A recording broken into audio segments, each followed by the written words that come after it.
Trump versus Comey. One of them is telling the truth and one of them is not. This is CNN Tonight. I'm Don Lemon.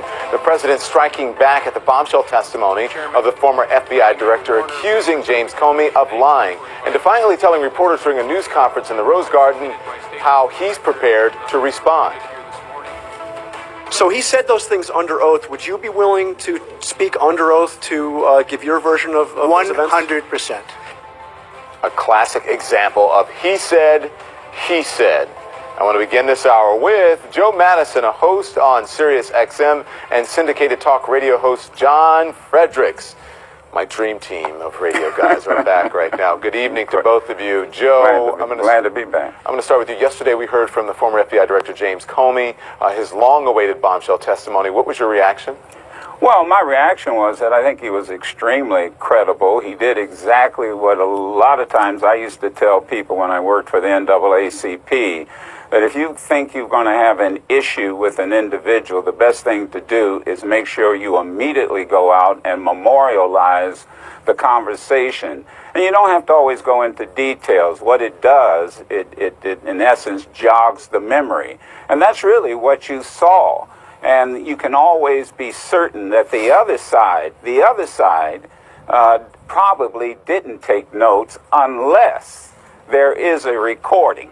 Now, if there's a recording, then very simply, we'll know exactly who's telling the truth. But I think what's more disappointing than anything that I heard with the news conference is a grown man who's president of the United States, 70-some years old, playing hide and seek with a recording device. That is so unpresidential. I've never seen anything like it. Yeah.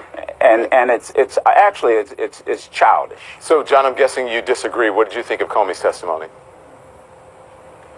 Well, his testimony, I think, is the turning point in this administration because it's the great elixir now for Trump's presidency.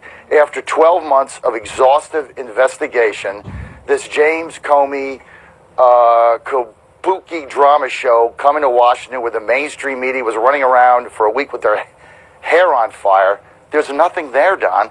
There's no obstruction of justice. There's no wrongdoing. There's no evidence of collusion. There's nothing. They have absolutely nothing. Now what this administration has to do and what this president has to do is move on and start getting his agenda done. I thought on Thursday it was a tremendous win for the president. But I'll tell you something else, Don. It's backfiring for the Democrats, the mainstream media, and the Trump resistance. Because what they have done is they have taken a match and they have tossed it in to the simmering Trump base. The Trump base right now, the callers on my radio show, I've never seen anything like this in my career. They're stoked. They're fired up. These are the forgotten people that nobody thought would turn out on Election Day. They came out, and now they're reignited. And they're going to keep turning out. Karen Handel is going to win in Georgia in 2 weeks, and they're going to win the midterms. But this thing is backfiring on the Democrats like crazy. None of the things that you have said have been determined. There hasn't been a determination about collusion, about obstruction. None of that. That's what's being investigated right now. So that hasn't been determined. So to say that there's no evidence there, we don't know. We're not investigators. There could there's no evidence now, Don. Right. There could be nothing there, but that has not been determined. Right. I think that gives people a sort of false hope. It also gives them misinformation when you say there's nothing there because the investigation is still going on. Don, and by the way, hold on, Don? But yesterday's testimony, I'm just informing the viewer, John, yesterday's testimony was not about collusion. It was about why the former FBI director was fired. So, and remember, the Trump supporters are fired. It's 34, within that 34, he has a 34% approval rating. It's a small part of the country. Everything John is saying about the base, it's probably absolutely true. And, you know, he talks about his callers. Well, I spent 4 hours today, and I'm going to tell you, in 4 hours, solid calls where everybody believed exactly what Comey was saying for all kind of reasons. But here, John, is what I think everybody should understand. There are 3 investigations going on. They haven't been completed. We've got a long way to go on this one. 1, you've got the House investigation. 2, you've got the Senate investigation. And there's a young guy by the name of Mueller who is now putting together a staff, and he's looking into criminal investigations. You know, I made the point about when they went after John Gotti. They didn't start off with Gotti. They actually got people to flip, and I think the flipper in the crowd is going to be Flynn the flipper. That's what's going to happen, and it might lead to Donald Trump. I don't know that, but let's not tell the American people tonight that it's all over. I would also agree with you. The Republicans are going to have to figure out a way how to legislate while all these investigations are going on, or they're dead in the water in 18. Okay, so listen, the president, I'll let you respond. Go ahead, John.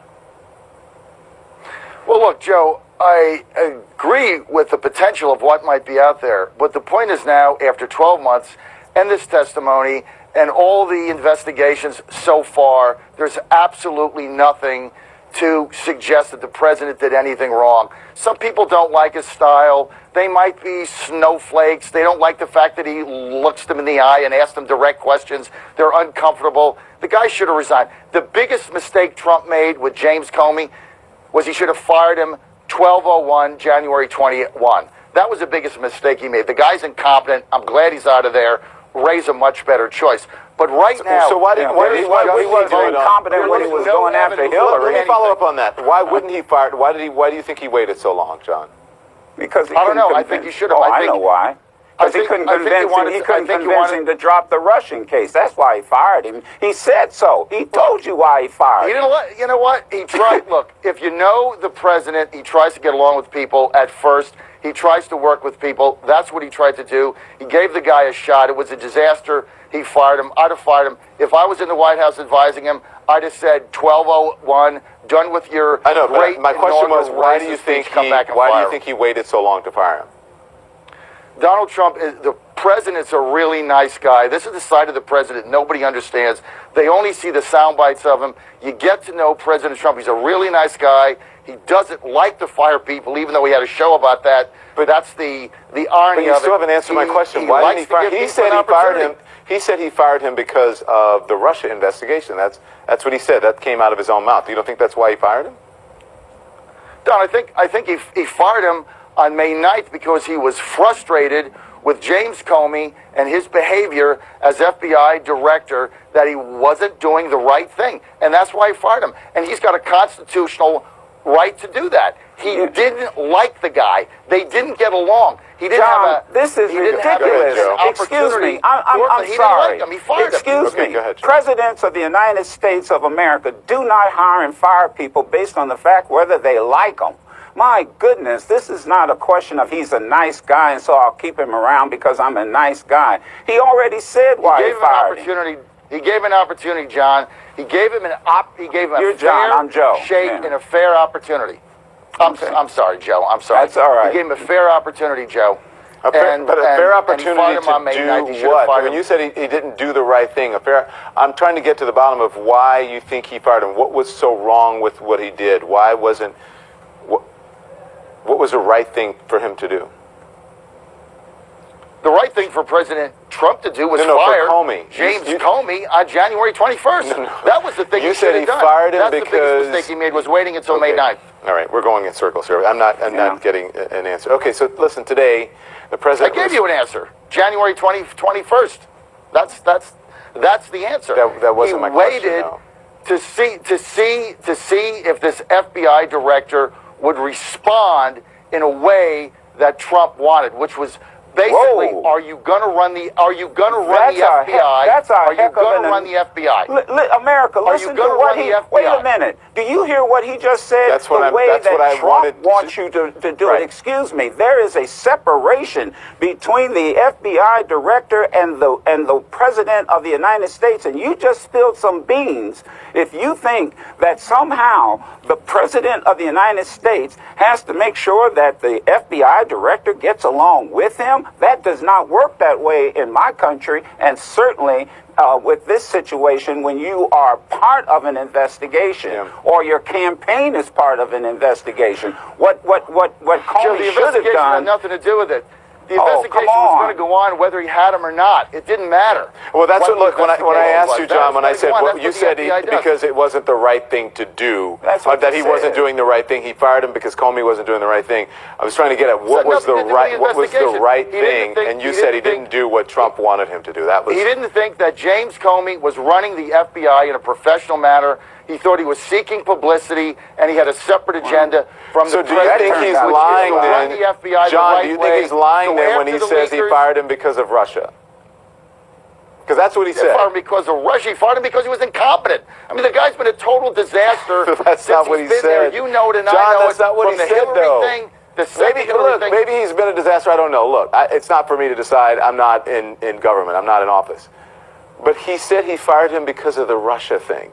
So do you think that which is it? Is the president lying when he said that? Or is he not lying? Because that's not what came out of his mouth. He didn't say he was incompetent. And I haven't had a single FBI. I haven't had a single FBI. I have not had a single FBI agent who is a former, because most of them who are current will not call a talk show and tell me in my audience that he's been incompetent. Matter of fact, you hear just the opposite. But you know what? The reality is the President of the United States, as Ryan said, he's new. He doesn't know how the FBI is running. Remember, Ryan said he's new to all of this. So if he's so new, how the heck does he know how the FBI is running? Come on. John, we'll talk about this on the other side. We have more to talk about. I'll let you jump in on the other side. We'll be right back. We're going to talk about Bill Maher as well. Back in a moment.